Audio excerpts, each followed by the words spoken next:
మన ప్రజానాయకుడు పల్నాడు ప్రాంతానికి అండగా నిలిచిన ధైర్యవంతుడు, ప్రజల కోసం ఎందాకైనా పోరాడే నాయకుడు. పల్నాడు జిల్లా వైఎస్ఆర్సీపీ పార్టీ అధ్యక్షులు మరియు మాచర్ల మాజీ ఎమ్మెల్యే శ్రీ పిన్నెల్లి రామకృష్ణ గారు, అలాగే ప్రజల సమస్యలని హృదయపూర్వకంగా తీర్చిదిద్దడానికి కృషి చేసిన ఆయన తమ్ముడు శ్రీ పిన్నెల్లి వెంకట్రామరెడ్డి గారిని రెడ్ బుక్ రాజ్యాంగ కింద రాజకీయ కక్ష సాధింపులో భాగంగా సృష్టించిన తప్పుడు కేసులో భాగంగా అన్యాయంగా అక్రమంగా అరెస్ట్ చేయబడ్డారు. ఇప్పటికే 18 నెలల్లో 16 తప్పుడు కేసులు మన పిన్నెల్లి గారి మీద పెట్టడం జరిగింది.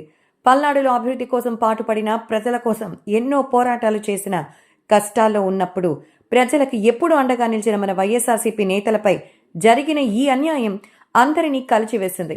ఈ తీవ్రమైన అన్యాయాన్ని ఖండించి మన పిన్నెల్లి బ్రదర్స్కి అండగా నిలవడానికి వైఎస్ఆర్సీపీ అభిమానులు డిసెంబర్ 14వ తేదీ ఆదివారం ఉదయం 9 గంటలకు కేపీహెచ్పీలోని టెంపుల్ బస్ స్టాప్ సమీపంలోని వైఎస్ఆర్ విగ్రహం వద్ద శాంతియుత నిరసన కార్యక్రమాన్ని నిర్వహిస్తున్నారు.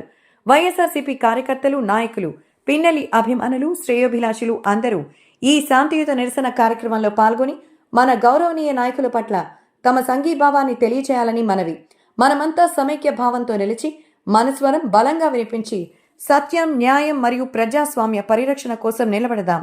జై వైఎస్ఆర్సీపీ, జై జగన్, జై పిన్నెల్లి.